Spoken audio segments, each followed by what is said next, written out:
meal fit for a king.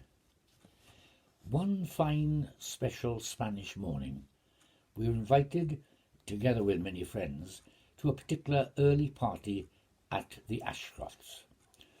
This was clearly a mid-morning gin and tonic extravaganza. Alan and Patsy loved parties, and they searched daily for reasonable excuses to have one. Alan was a truly big man in every possible way. He had played rugby for Waterloo and had also played as an international flank forward and number 8 for England. He had been at the very top of the rugby pile. He was a British lion.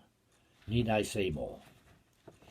Alan was a schoolmaster and taught art, and he had a most delicate touch with a brush and canvas, but there was no such pleasure to get to know him on the rugby field.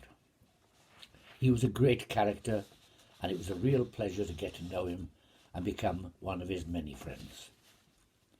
Anyway, just as everyone arrived to sip their very first chilled and well-iced gin and tonic, a very small, fussy, busy, skinny, nervous Frenchman, leading 2 skinny, nervous, fussy poodles, were passing the awning of the caravan. To everyone's horror, amazement and total surprise, both poodles stopped near a guy rope and did a big poo right there in front of us all. The Frenchman looked sadly at the dogs, waited until completion, and then scampered off to the supermarket for morning provisions.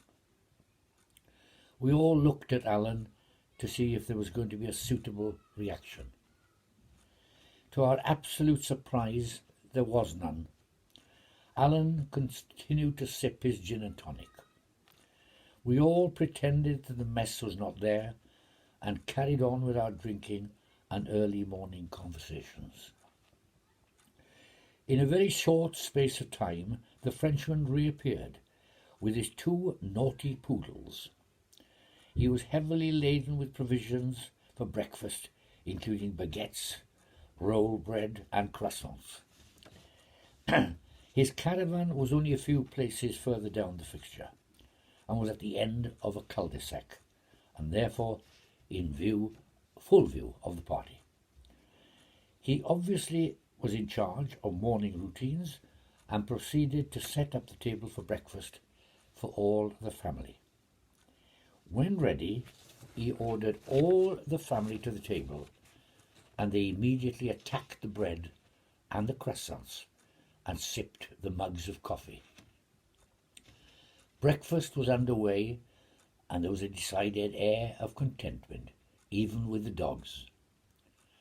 When all had settled, Alan got up very slowly indeed, and scraped up the foul-smelling, revolting plate of poodle produce and put it on a plastic plate.